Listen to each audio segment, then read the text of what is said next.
नमस्कार। आज हम एक ऐसे विषय की गहराई से पड़ताल करने जा रहे हैं जो कानूनी किताबों से कहीं ज्यादा हमारे रोजमर्रा के जीवन से जुड़ा है। सोचिए, अगर किसी को पुलिस गिरफ्तार कर ले तो उसके अधिकार क्या हैं? क्या उन्हें जानने का हक है कि उन्हें क्यों पकड़ा गया है? क्या वे वकील से बात कर सकते हैं? और इन सभी सवालों का जवाब भारतीय संविधान के एक अनुच्छेद में छिपा है, अनुच्छेद 22। बिल्कुल। आज हमारे पास जो स्रोत हैं वे इस अनुच्छेद की पूरी तस्वीर पेश करते हैं।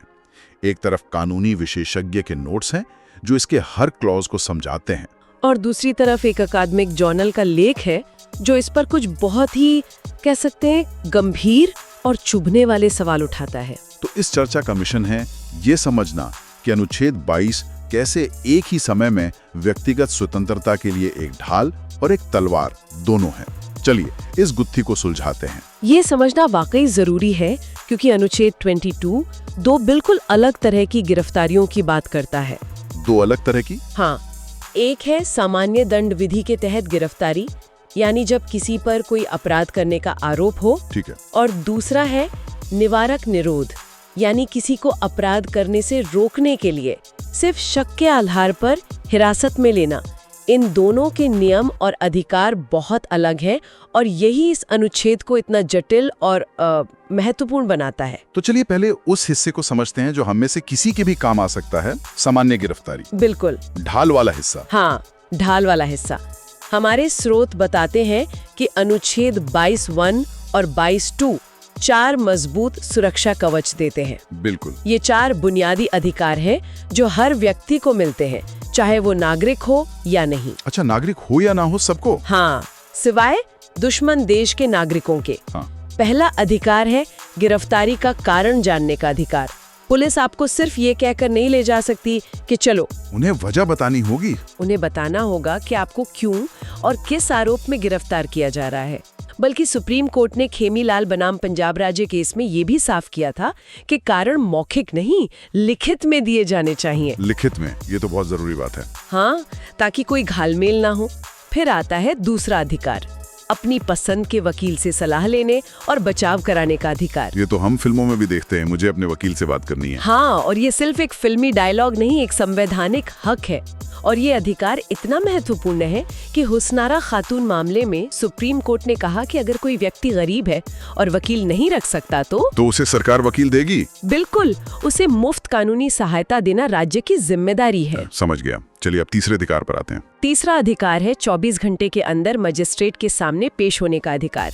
इसमें यात्रा में लगा समय शामिल नहीं है। अच्छा, यात्रा का समय हटाकर 24 घंटे। हाँ, ये पुलिस की मनमानी हिरासत पर एक बहुत बड़ी रोक है। और चौथा अधिकार?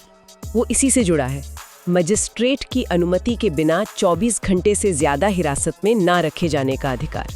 अगर पुलिस को ज्यादा समय के लिए हिरासत चाहिए तो उन्हें मजिस्ट्रेट से इजाजत लेनी होगी, वजह बतानी होगी। यहाँ पर DK बसु बनाम पश्चिम बंगाल राज्य का मामला बहुत दिलचस्प हो जाता है। सुप्रीम कोर्ट ने सिर्फ इन अधिकारों को दोहराया नहीं, बल्कि गिरफ्तारी के लिए कुछ बहुत ही व्यावहारिक दिशा निर्देश भी दिए। हाँ, और ये दिशा निर्देश बहुत महत्वपूर्ण है क्योंकि कोर्ट देख रहा था कि इन अधिकारों का जमीनी स्तर पर पालन नहीं हो रहा है। तो उन्होंने क्या किया? उन्होंने कुछ नियम तय कर दिए, जैसे पुलिस को गिरफ्तारी की सूचना तुरंत व्यक्ति के किसी दोस्त या रिश्तेदार को देनी होगी, ताकि किसी को पता तो हो कि व्यक्ति कहाँ है। सही कहा। गिरफ्तारी का पूरा विवरण एक रजिस्टर में दर्ज करना होगा। गिरफ्तारी के समय व्यक्ति की मेडिकल जांच होनी चाहिए। ये सब ये सुनिश्चित करने के लिए था कि कोई गुप्त गिरफ्तारी न हो और व्यक्ति की सुरक्षा बनी रहे। हमारे स्रोत में एक और केस का जिक्र है, जोगिंदर कुमार बनाम उत्तर प्रदेश राज्य। उसमें तो कोर्ट ने एक बहुत ही चौंकाने वाली बात कही थी। हाँ, कोर्ट ने कहा था कि भारत में 60% गिरफ्तारियां या तो अनावश्यक होती हैं या अवैध। 60%? ये तो अविश्वसनीय है। मतलब हर 10 में से 6 गिरफ्तारियां या तो बिना वजह या गलत तरीके से होती हैं। जी, और ये DK बसु के दिशा निर्देश इसी मनमानी पर रोक लगाने की एक कोशिश है। ठीक है, तो ये तो हुई ढाल की बात। ये वाकई एक मजबूत कवच है। लेकिन अब आते हैं उस पहलू पर जहां मामला वाकई पेचीदा हो जाता है। तलवार पर। हाँ, अनुच्छेद 22 का दूसरा चेहरा, निवारक निरोध। निवारक निरोध या प्रिवेंटिव डिटेंशन दंडात्मक हिरासत से बिल्कुल अलग है। यहाँ किसी को किए गए अपराध के लिए सजा नहीं दी जाती, बल्कि भविष्य में कोई अपराध करने से रोकने के लिए सिर्फ शक के आधार पर हिरासत में ले लिया जाता है। बिल्कुल। इसका उद्देश्य व्यक्ति को दंड देना नहीं, बल्कि राज्य की सुरक्षा, सार्वजनिक व्यवस्था या आवश्यक सेवाओं की आपूर्ति बनाए रखना है। और भारत के इतिहास में इसका इस्तेमाल भी खूब हुआ है। हमारे स्रोतों में मिसा, टाडा और पोटा जैसे कानूनों का जिक्र है। ये नाम सुनते एक अलग तरह की बेचैनी होती है। हाँ, और यहीं पर अनुच्छेद 22 के खंड 3 से 7 लागू होते हैं। ये निवारक निरोध के तहत हिरासत में लिए गए व्यक्ति के अधिकारों को सीमित करते हैं। मतलब वो जो 4 अधिकार हमने शुरू में गिने थे, वो उन पर सामान्य रूप से लागू नहीं होते। उन्हें 24 घंटे में मजिस्ट्रेट के सामने पेश करने या अपनी पसंद के वकील का अधिकार उस तरह नहीं मिलता। तो फिर क्या कोई सुरक्षा है ही नहीं।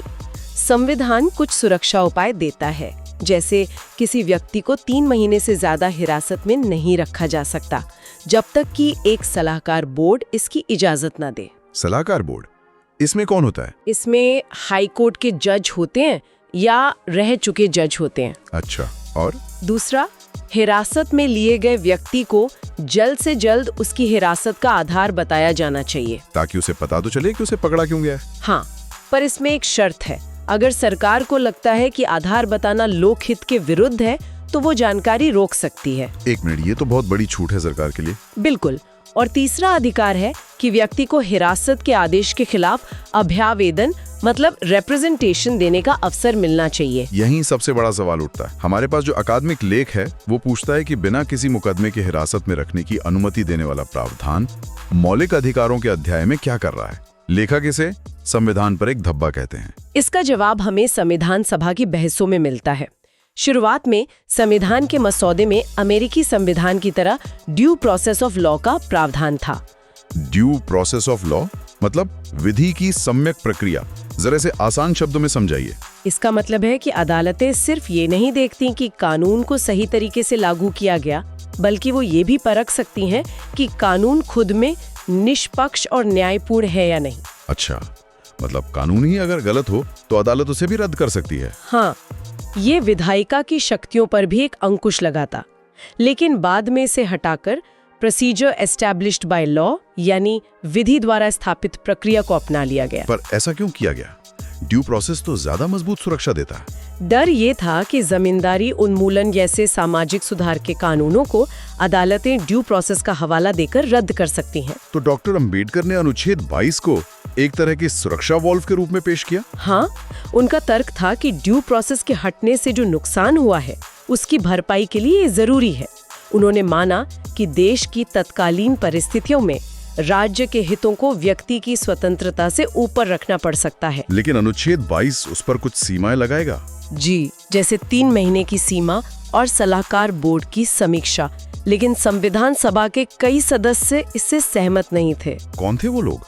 ठाकुरदास भार्गव ने इसे संविधान पर एक धब्बा कहा और एचवी कामत ने चिंता जताई कि भविष्य में कोई और सरकार इसका दुरुपयोग कर सकती है। और उनकी चिंता तो सही साबित हुई। बिल्कुल। और हमारे लेख के लेखक एक कदम और आगे जाते हैं।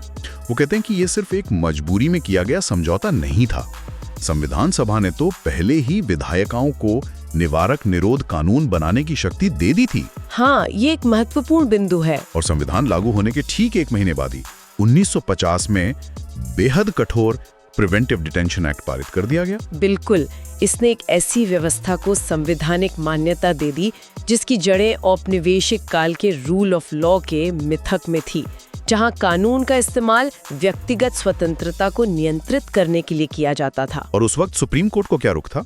A.K. गोपालन बनाम मद्रास राज्य मामले में सुप्रीम कोर्ट के शुरुआती रवैये ने भी इस पर न्यायिक समीक्षा को बहुत सीमित कर दिया था, जिसे लेखक न्यायिक आत्मत्याग कहते हैं। तो इस पूरी बहस का आज क्या मतलब है?